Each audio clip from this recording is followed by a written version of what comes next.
The measure of your life will not be in what you accumulate, but in what you give away. Staying on the Path by Dr. Wayne W. Dyer, page 3. We think we want things, but why do we think this? Do we think having and hoarding things will make us happy? Do we think it will make us feel fulfilled? I used to think having more stuff would fulfill me, but I've realized this is just a story my ego was telling me on repeat. The moment that I learned that the value of my life was in how much I give to others and not how much I receive, my mindset and attitude towards each moment completely shifted. I started looking for more ways I could give to others. And that's not just giving money. Money is just one way of something you can give to others. Just giving someone a simple smile or a nice conversation can have a bigger difference than you can ever imagine. Small moments are not really small. They may not be as small in the moments in the minds of other people as they are in your mind. And that's because everybody has a different perspective in different situations. You can never really underestimate the impact that you can have on somebody else's life because the meaning that you give it is completely subjective. It's completely up to the person who receives what you're giving. Be completely honest with yourself. On an average day, and I say average, but nobody really has an average day, but think about a normal day that you have. Do you give more than you receive? Now, there's no right or wrong answer to this question as long as you're being completely honest with yourself, as long as you understand the kind of give or take of how much you give and receive. Do you think that you generally receive more than you give? And there's no right way to live. I just think that giving more than you receive is fulfilling because I used to be a person who really only received and didn't really look to give that much to others. And I kind of realized that I was kind of creating an imbalance in my life, if that makes sense. And I realized that the more that I was giving to others, the more joyful I felt and the more I felt like I was making a positive impact on the lives of others. No matter how small it may be, no matter if it's just a conversation or giving somebody a compliment or teaching somebody new, helping somebody learn something that they didn't know before, it really all depends on what you value. And we all have different value systems that guide how we make decisions. So it really has to come down with, do you think that you're providing value based on your value system, based on your ethics, based on what you're passionate about? We all have the same 24 hours in a day. While some may sleep more or less than others, we all have around 15 or 20 hours to spend throughout the day. And this is time that you're not getting back. So think about it. How do you choose to use your time? Are you really happy with the way that you're choosing your time? Do you spend to use your time to help others? Or it doesn't really matter if that's not something that you actually care about, but it really matters that you're doing something that you truly care about. In this great diversity of life, everybody has a different unique skill set, everybody has a different preferred ways to spend their time. I personally love to write, and I think that I can help myself and others by organizing and expressing my thoughts on a piece of paper. You might not like to write, you might have different passions. You might love to make music, you might love to draw or paint or make pottery. And it doesn't really matter to me, it matters that if you enjoy it, if you're passionate about it. Now, not everybody knows what they're passionate about in life, and that's why you have to try new things. You have to go through the process. It took me probably 19 of my years of my life to realize that I love to write. I had never really tried to write on a professional basis or even write a book, write poetry. And I realized after a while that it was something that I really loved to do.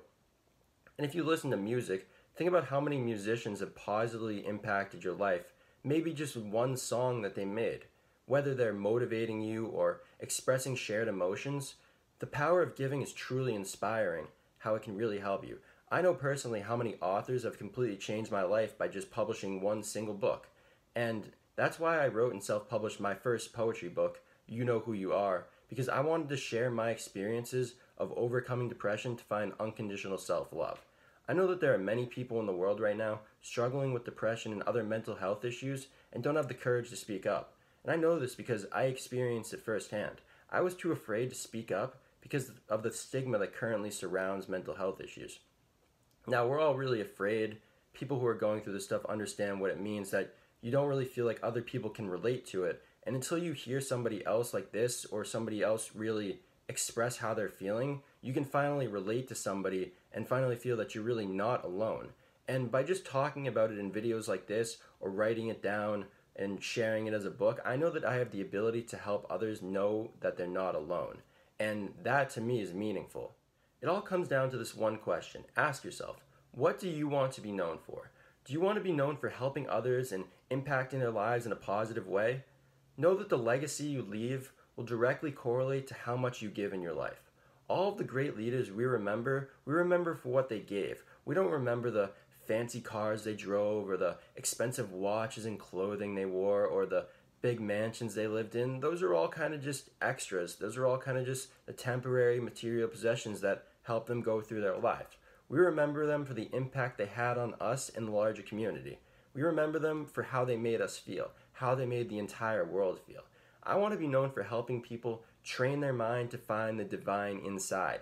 I believe that we're all divine. We all have this heavenly essence inside us. And it's really up to you to become aware of this and find it. And I know that for the first 20 years of my life, I was completely unaware of this, and that reflected in kind of the attitudes and feelings that I had towards myself. I felt a lot of lack. I didn't live in abundance. And when I started to search for this unconditional self-love and inner peace inside myself, I really started to open a whole gateway to a new world that I didn't even know existed. And that's a world that I want to help share with others and help others find. That's something that I'm truly passionate about. You might not be passionate about that, and that's fine. So it's up to you to kind of find something that you want to be known for, to find something that you feel like you're truly good at, that you find meaning in. That's all it is, that you find meaning in helping somebody learn or do something or feel a certain way. Because the feeling is all what it comes down to. How do you want to make other people feel? Having big goals and dreams are great, but don't overlook the impact you can have on the other smaller decisions in smaller moments in life. And I put smaller in quotations because it really all depends on perspective. I don't really believe that there are any small moments in life. It's all the meaning that you give to it. And you might think that a conversation with a friend, just because it was 5 minutes, was small, but you could have changed his or her life forever by something that you said to them, by something that they might not even have told you. They might tell you 20 years later that you really changed my life in that situation. You might have listened to a 3-minute song that completely changed your perspective on life, that gave you the motivation to go do something or to tell that person how you truly feel about them. You could watch a 5 or 10 minute video on YouTube that could have given you some type of information that was completely life-changing, completely life-altering, paradigm-shifting, or you could have made a 5 or 10 minute video on YouTube that completely changed someone else's life. The possibilities are really limitless when you choose to make a conscious effort to give what you can and help other people in a way that gives you meaning and that helps them in a way that you feel like is making a positive impact. Because making a positive impact is truly what we all want deep down. At least that's what I want. The universe operates in a constant state of giving and receiving. While I believe it is more fulfilling to give than receive, both are completely necessary in the stance of life. There would be no such thing as giving if there was no such thing as receiving. I want to leave you on this one question. What would be the point of giving love if there was no one else out there to receive this love? I'll leave you on that. Remember, be kind to yourself. You know who you are. My name is Ari. Thank you for watching this video. If you enjoyed it, please give me the thumbs up. And if you haven't yet subscribed, subscribe. Making 3 videos a week, stuff like this, personal development, psychology, and spirituality. Have a great day. Peace.